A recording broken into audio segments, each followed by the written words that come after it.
हरे कृष्णा। सनातन धर्म के मूल के प्रथम भाग के प्रथम कक्षा में आप सभी का स्वागत है। आइए हम देखते हैं इस कक्षा में हम क्या-क्या सीखने वाले हैं। सर्वप्रथम आइए हम देखते हैं कि प्रथम भाग में हम क्या-क्या चीजें सीखने वाले हैं। प्रथम भाग में हम सीखेंगे कि क्या हम पूर्ण हैं? क्या जो हम ज्ञान अपने शरीर से लेते हैं, अपने इंद्रियों से लेते हैं, क्या वो ज्ञान पूर्ण है? और क्या हमारा शरीर पूरी तरह से परफेक्ट है या नहीं? फिर हम देखेंगे जान लेने की विभिन्न प्रकार की विधियां क्या हैं। प्रथम भाग के अंत में हम देखेंगे कि वेद क्या है और हमें वेदों का पालन क्यों करना चाहिए। इस भाग का लक्ष्य होने वाला है वेदों को स्थापित करना और साथ में ये भी स्थापित करना कि वेदों का पालन करना क्यों आवश्यक है। आइए मंगलाचरण से अपनी कक्षा को प्रारंभ करते हैं। ॐ अज्ञानतिमिरन्धस्य ज्ञानाञ्जनशलाकया चक्षुर्मिलितं येन तस्मै श्रीगुरवे नमः। श्रीचैतन्यमनोभीष्टं स्थापितं येन भूतले स्वयं रूपकदा मह्यं ददाति स्वपदान्तिकम्। वन्देऽहं श्रीगुरुं श्रीयुतापदकमलं श्रीगुरुं वैष्णवांश्च। नमो विष्णुपादाय कृष्णपृष्ठाय भूतले श्रीमते भक्ति वेदांत स्वामिनिति नामिने। नमस्ते सारस्वते देवी गौरवाणी प्रचारिणे निर्विशेष शून्यवादी पाश्चात्य देश तारिणे।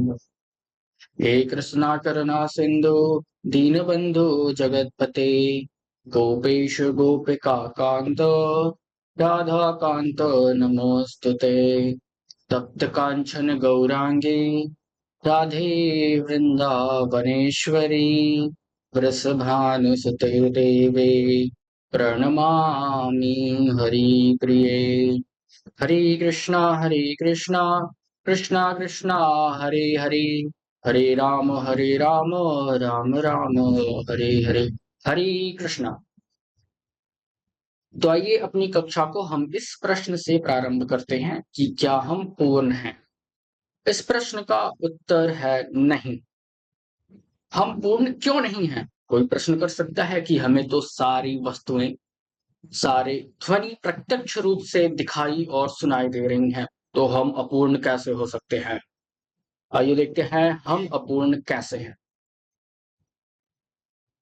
हर व्यक्ति की जो इंद्रियां हैं वह अपूर्ण है, चाहे वो कान हो, आंख हो, त्वचा हो, जीवा हो या फिर नाक हो। द्वितीय, हर व्यक्ति भ्रम में पड़ता है। चतुर्थीय, हर एक व्यक्ति दूसरे व्यक्ति को अपनी इंद्र तृप्ति के लिए ठगता है। इन सब का उदाहरण लेते हुए हमारी इंद्रियां अपूर्ण कैसे हैं, आइए हम वह देखते हैं कि हमारी इंद्रियां अपूर्ण कैसे हैं।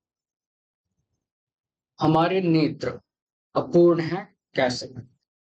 जो भी यहाँ विज्ञान का विद्यार्थी होगा उससे यह बात भली भांति पता होगी कि जो हमारे नेत्र हैं वह 300 से 80 से लेकर 700 नैनोमीटर के वेवलेंथ वाली प्रकाश को ही देख सकती हैं। इन प्रकाश के अलावा एक्सरेज भी होती हैं, इंफ्रारेड भी होती हैं, जिन्हें मशीनों द्वारा डिटेक्ट किया जाता है लेकिन प्रत्यक्ष रूप से आंखों द्वारा नहीं देखा जा सकता। और जिस लाइट को हम आंखों द्वारा देख सकते हैं उन्हें बोलते हैं विजिबल रेंज। और जो विद्यार्थी, जो व्यक्ति यहाँ पर साइंस वाले नहीं हैं, उनके लिए एक उदाहरण है चील और कौवे का। चील और कौवे इंसानों से ज्यादा अच्छे तरीके से देख सकते हैं। ऐसा क्यों? हम हर व्यक्ति को पता है कि चील अपने शिकार को बहुत ऊंचाई से ही देख लेता है और कौवा भी अपने खाने के पदार्थ को बहुत ऊंचाई से, बहुत दूर से ही देख लेता है। और फिर हम देख रहे हैं कि हमारे कान, हमारे कर्ण वो कैसे अपूर्ण हैं। तो फिर से वही बात आती है, जो यहाँ साइंस के विद्यार्थी हैं उन्हें भाली भांति यह बात पता होगी कि जो हमारे कान हैं वो 20 से लेकर 20,000 हर्ट्ज तक की ध्वनि को सुन सकते हैं और इस ध्वनि को हियरिंग रेंज बोला जाता है। और जो साइंस के विद्यार्थी नहीं हैं उनके लिए यहाँ पर एक उदाहरण रखा गया है चमगादड़ और कुत्ते का। जो चमगादड़ होता है वह अल्ट्रासोनिक साउंड यानी कि ऐसा साउंड जो करीबन 2 लाख हर्ट्ज का होता है उसको भी सुन सकता है। और अगर वहीं हम कुत्ते को देखें तो वो कुत्ता जो कुत्ते होते हैं वो 40 से लेकर 60,000 हर्ट्ज तक की ध्वनि को सुन सकते हैं यानी कि इंसानों के कान से ज़्यादा अच्छा सुन सकते हैं। तो हमने देखा कि हमारे नेत्र कैसे अपूर्ण हैं क्योंकि हमारे नेत्र कुछ ही लाइट को देख सकते हैं और हमारे जो कान हैं, कर्ण हैं वो केवल कुछ ही रेंज के आवाज को, कुछ ही रेंज के ध्वनि को सुन सकते हैं। और हम ये भी देख सकते हैं कि बहुत सारे व्यक्ति की आँखें खराब हो जाती हैं, जो ये प्रमाण देता है कि हमारी आँखें अपूर्ण हैं क्योंकि वो खराब हो जाती हैं। बहुत बुजुर्ग व्यक्तियों की भी आँखें खराब हो जाती हैं पूरी तरह से। तो इससे यह प्रमाणित होता है कि हमारी जो इंद्रियाँ हैं वह अपूर्ण है। फिर हम देखते हैं कि हम भ्रम में कैसे पढ़ते हैं। यहाँ आपको एक चित्र दिख रहा होगा, यहाँ जहाँ पर नीचे लिखा हुआ है भ्रम में पढ़ना। अगर आप इस चित्र को देखते हैं तो ये जो चित्र है ये वास्तव में हिलता हुआ प्रतीत होता है। लेकिन अगर आप इस केंद्र बिंदु पर फोकस करेंगे तो ये चित्र बिल्कुल रुका हुआ प्रतीत होगा। लेकिन अगर आप स्क्रीन के कहीं किसी अलग स्थान पर देखेंगे तो ये चित्र हिलता-डुलता प्रतीत हो रहा है। लेकिन वास्तव में ये चित्र स्थिर है, ये हिल नहीं रहा। तो इससे हमें पता चलता है कि हमारी आँखें भ्रमिक, हमारी इंद्रियाँ भ्रमिक, हम भ्रम में कैसे पड़ते हैं, गलतियाँ करना। ये जो इरेज़र बना है वो क्यों बना है? वो बना है जो हम गलतियाँ करते हैं उसे मिटाने के लिए। तो ये जो इरेज़र है यही ये प्रमाण देता है कि हम गलतियाँ करते हैं। हर एक व्यक्ति को पता है कि छोटी-छोटी सी कैलकुलेशंस करते वक़्त, जैसे 2 + 2 का भी करते वक़्त बहुत लोग गलतियाँ कर जाते हैं। तो इससे ये प्रमाणित होता है कि हमारे अंदर एक तीसरी भी कमी है जो है गलतियाँ करना। चौथी जो कमी है वो है ठगना। हर एक व्यक्ति दूसरे व्यक्ति को अपनी इंद्र तृप्ति के लिए, अपने स्वार्थ के लिए ठगता है। उदाहरण के लिए परीक्षा। हमें पता है हर एक व्यक्ति परीक्षा में अच्छे नंबर लाने के लिए कुछ ना कुछ नकल तो करता ही है। वो कहीं अपने मित्र के पेपर से कुछ छाप लेता है या फिर कहीं चिट लेकर जाता है ताकि उसके नंबर अच्छे आ सके। तो ये 4 प्रकार की कमियाँ हर एक व्यक्ति के अंदर है। कोई भी व्यक्ति ऐसा नहीं कह सकता कि मेरे अंदर ये कमी नहीं है। और इन 4 कमियों के होने की वजह से हमारा जो ज्ञान है, जो ज्ञान हम लेते हैं, वो अपूर्ण हो जाती है। तो हमने देखा कि हमारे अंदर 4 प्रकार की कमियाँ हैं। वे कमियाँ हैं अपूर्ण इंद्रियाँ, भ्रम में पड़ना, गलतियाँ करना और ठगना। और हमारे पास पूरे 5 ज्ञानेंद्रियाँ हैं और पाँचों ज्ञानेंद्रियाँ अपूर्ण ही हैं, उनके अंदर लिमिटेशंस हैं। आइए फिर हम आगे देखते हैं कि ज्ञान लेने की क्या विधियाँ हैं, जैसा कि हमने द्वितीय स्लाइड में डिस्कस किया था कि दूसरा प्रश्न होगा हमारा कि ज्ञान लेने की विभिन्न प्रकार की क्या विधियाँ। इस प्रश्न का उत्तर देते हुए हम इस स्लाइड पर आते हैं कि ज्ञान लेने की पूरी 3 प्रकार की विधियाँ हैं। पहली विधि है प्रत्यक्ष प्रमाण। प्रत्यक्ष प्रमाण वह प्रमाण है जो हम अपने इंद्रियों से प्रत्यक्ष रूप से लेते हैं। इसके उदाहरण में आता है अपनी आँखों से किसी वस्तु को प्रत्यक्ष रूप से देखना, जैसे मैं अभी कैमरे की तरफ प्रत्यक्ष रूप से देख रहा हूँ, तो ये प्रत्यक्ष प्रमाण में आएगा। फिर द्वितीय है कि अपने कानों से किसी ध्वनि या बात को सुनना, जैसे आप अभी अपने कानों से इस कक्षा को सुन रहे हैं, तो वो प्रत्यक्ष प्रमाण में आएगा। कक्षा कक्षा को सुनना, कक्षा की ध्वनि को सुनना, वो प्रत्यक्ष प्रमाण में आएगा। जो प्रत्यक्ष प्रमाण होता है, इसके जो ज्ञान यानी कि नॉलेज का जो रेंज होता है, वो बहुत ही कम है। इसे हम एक उदाहरण की सहायता से समझेंगे कि प्रत्यक्ष प्रमाण का रेंज कैसे कम है, अंत में। फिर अगला प्रमाण है अनुमान प्रमाण। ये जो प्रमाण है हमारे बौद्धिक क्षमता पर आधारित होता है, हमारे अनुमानों पर आधारित होता है, यानी कि हमने अपने जीवन में पास्ट में क्या एक्सपीरियंसेस किए हैं, उस पर आधारित होता है। अनुमान प्रमाण का जो दायरा है यानी कि जो रेंज है, वो प्रत्यक्ष प्रमाण से थोड़ा-सा ज़्यादा है। उदाहरण के लिए अगर कोई व्यक्ति धुआँ उठता हुआ दिखता है तो प्रत्यक्ष रूप से केवल धुआं दिख रहा है, लेकिन अगर हम अनुमान प्रमाण वहीं पर लगाएं तो अनुमान प्रमाण से हमें पता चलता है कि अगर धुआं है तो अग्नि भी होगी, क्योंकि हमने अपने जीवन में ये अनुभव कर रखा है कि धुआं वहीं होती है जहां अग्नि होती है। तो अगर हम अनुमान प्रमाण लगाते हैं तो धुआं है तो अग्नि भी है, यानी कि जहां भी धुआं उठता है हम जान जाते हैं अनुमान से अपने कि वहां पर अग्नि अवश्य ही होगी। तो ये है अनुमान प्रमाण। और हम अनुमान प्रमाण में एक और उदाहरण लेते हैं, वो है 6 अंधे व्यक्तियों का और एक हाथी का। इस उदाहरण को आइए नेक्स्ट स्लाइड पर हम समझते हैं। एक कमरा था जिसमें एक हाथी को रखा गया और 6 अंधे व्यक्तियों को उस कमरे में छोड़ दिया गया और कहा गया कि आप पता लगाइए कि इस कमरे में क्या है। एक व्यक्ति जिसने हाथी के पूंछ को पकड़ा, उसे लगा कमरे में तो रस्सी है, और वो जोर से बोलता है, अरे कमरे में तो रस्सी है। फिर वो व्यक्ति जिसने हाथी के पांव को पकड़ रखा था, हाथी के पांव को इंस्पेक्ट कर रहा था, उसने बोला, नहीं नहीं, कमरे में रस्सी नहीं है, कमरे में तो पेड़ है, क्योंकि मुझे तो पेड़ का तना प्रतीत हो रहा है।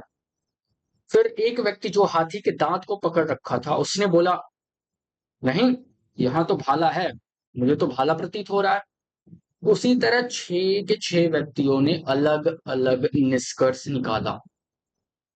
इन्होंने अपने शारीरिक, यानी कि अपनी इंद्री, अपने हाथ को, और बौद्धिक, यानी कि अपने पास्ट एक्सपीरियंस, अनुभव को पूरी तरह से अप्लाई कर दिया जो वस्तु है उसको इंस्पेक्ट करने में। यानी कि उसने अपने शारीरिक, सभी व्यक्तियों ने अपने शारीरिक और बौद्धिक क्षमता को अप्लाई कर दिया, और वो एक उचित निष्कर्ष पर नहीं पहुंच पा रहे कि वास्तव में कमरे में क्या है। तो अगर जानना है कि वास्तव में कमरे में क्या है, तो ये कैसे जान सकते हैं? वो है कि कोई व्यक्ति बाहर से आए और वो इन्हें बता दे कि कमरे में हाथी है, ना कि रस्सी, ना कि भाला, ना कि पेड़। तो वो जो व्यक्ति बाहर से आ रहा है और इन्हें बता रहा है, उस प्रमाण को हम बोलते हैं शब्द प्रमाण। आइए इस देखते हैं शब्द प्रमाण क्या है। तो शब्द प्रमाण जो होता है वो विश्वास पर आधारित होता है। जैसे इन 6 व्यक्तियों ने उस व्यक्ति के ऊपर विश्वास कर लिया कि कमरे में हाथी है। तो जो शब्द प्रमाण है वो विश्वास पर आधारित होता है। जो शब्द प्रमाण है उसका दायरा प्रत्यक्ष और अनुमान प्रमाण से बहुत ज्यादा है। और शब्द प्रमाण में आता है आधुनिक वैज्ञानिकों द्वारा सुनना। हर एक व्यक्ति आधुनिक वैज्ञानिकों के ऊपर विश्वास करता है, उनके और आधुनिक वैज्ञानिकों पर विश्वास करना ही शब्द प्रमाण है। जैसे कि मैंने बताया, जो शब्द प्रमाण है उसका दायरा प्रत्यक्ष और अनुमान प्रमाण से बहुत ज्यादा होता है। आइए इसे एक उदाहरण के साथ समझते हैं। जैसे हमने धुएं और अग्नि का उदाहरण दिया, तो इसी उदाहरण से हम दायरे को भी समझते हैं। तीनों प्रमाणों के दायरे को हम इसी उदाहरण से समझेंगे। अगर कहीं पर धुआं उठ रहा है, तो अगर हम प्रत्यक्ष प्रमाण लगाते हैं तो प्रत्यक्ष रूप से हमें केवल धुआं ही दिख रहा है, यानी कि हमें केवल धुएं का ही ज्ञान हुआ। लेकिन अगर हम अनुमान प्रमाण को लगा दें तो क्या होगा? धुएं के साथ अग्नि भी आ गई, यानी कि ज्ञान का जो दायरा है वो बढ़ गया। वहीं अगर हम शब्द प्रमाण को लगा दें तो क्या होगा? जो ज्ञान का रेंज है, जो दायरा है, वो और भी बढ़ जाएगा। प्रत्यक्ष प्रमाण में हमें केवल धुआं दिख रहा था, अनुमान प्रमाण में अग्नि और धुआं। लेकिन अगर हम शब्द प्रमाण लगा देते हैं तो धुआं, अग्नि, साथ में केमिकल रिएक्शंस जो हमने अपनी कक्षाओं में पढ़ रखा है। क्या केमिकल रिएक्शन? कार्बन ऑक्सीजन के साथ रिएक्ट कर रहा है और हीट लाइट छोड़ रहा है, साथ में कार्बन डाइऑक्साइड छोड़ रहा है। ये है शब्द प्रमाण। तो जैसे ही हमने शब्द प्रमाण को लगाया, जो ज्ञान का रेंज था वो धुएं से बढ़कर केमिकल रिएक्शंस तक आ गया, और इस ज्ञान के रेंज को हम और भी दूर तक ले जा सकते हैं। जैसे कि कार्बन डाइऑक्साइड निकला, CO2 निकला, तो अब वो वातावरण में जाएगा, कुछ प्रदूषण भी फैलाएगा, साथ में कुछ हीट कैप्चर करेगा, साथ में पेड़ों को सहायता करेगा उनके फोटोसिंथेसिस में। तो ऐसे ही ये सब सारे शब्द प्रमाण में आते हैं। तो ऐसे ही अगर हम शब्द प्रमाण लगाते हैं तो जो ज्ञान का पूरा रेंज है वो प्रत्यक्ष और अनुमान प्रमाण से काफ़ी ज़्यादा हो जाता है, यानी कि शब्द प्रमाण से हम ज़्यादा जान ले सकते हैं। आइए देखते हैं आज की कक्षा में हमने क्या-क्या सीखा। तो फिर हमने आज की कक्षा में सीखा कि हमारे अंदर हर एक व्यक्ति के अंदर 4 प्रकार की कमियाँ हैं और वो 4 प्रकार की कमियाँ हैं अपूर्ण इंद्रियाँ, भ्रम में पड़ना, गलतियाँ करना और एक-दूसरे को ठगना अपनी इंद्र तृप्ति के लिए। इसके लिए हमने उदाहरण भी देखा कि हमारी इंद्रियाँ अपूर्ण कैसे हैं। हमारे जो नेत्र हैं वो उनकी लिमिटेशंस हैं, वो एक पर्टिकुलर लिमिट वाली लाइट को ही देख सकती हैं। इनके अलावा और भी लाइट्स होते हैं जिन्हें मशीनों से डिटेक्ट किया जा सकता है, लेकिन हम अपनी आँखों से प्रत्यक्ष रूप से नहीं देख सकते हैं। फिर हमने देखा हमारे कान अपूर्ण कैसे हैं, तो उनका भी लिमिट है। वो एक लिमिट की ही आवाज़ को सुन सकते हैं। और फिर हमने देखा कि जो जानवर हैं वो उनके जो नेत्र और कान हैं वो हमसे ज़्यादा विकसित कैसे हैं। फिर हमने देखा कि भ्रम में पड़ने का उदाहरण क्या है, जैसे यहाँ पर आपको दिख रहा है कि भ्रम में हम कैसे पड़ रहे हैं। एक चित्र रखा हुआ है जो हमें हिलता-डुलता हुआ प्रतीत हो रहा है, लेकिन वास्तव में अगर हम केंद्र बिंदु पर फ़ोकस करते हैं तो ये पूरी रूप से अस्थायी है। फिर हमने देखा कि हम गलतियाँ कैसे करते हैं, जो इरेज़र जो रबड़ जिसे बोलते हैं, जो विद्यार्थी लोग इस्तेमाल करते हैं कक्षाओं में पेंसिल से लिखी हुई चीज़ को मिटाने के लिए, वो बना ही इसलिए है क्योंकि हम गलतियाँ करते हैं, तो ये साफ-साफ उदाहरण है गलतियों करने का। फिर चौथा हमने देखा कि ठगना और इसके लिए हर एक व्यक्ति को पता है कि एग्ज़ाम में हर एक व्यक्ति ने ठगा है अपने टीचर को क्योंकि अच्छा नंबर दिलाना है। फिर हमने देखा प्रमाण के क्या प्रकार प्रत्यक्ष, अनुमान, सत्य और हमने तीनों प्रमाणों के रेंज को कंपेयर किया और फिर हमने देखा कि जो शब्द प्रमाण है, वो सबसे ज़्यादा महत्वपूर्ण है क्योंकि इससे जो हमारा ज्ञान का रेंज है, वो काफ़ी बढ़ जाता है। और फिर हमने उदाहरण भी देखा शब्द प्रमाण का कि आधुनिक वैज्ञानिकों से सुनना, पुस्तकें पढ़ना। आज की कक्षा में इतना ही, यहाँ तक बने रहने के लिए आपका बहुत-बहुत धन्यवाद।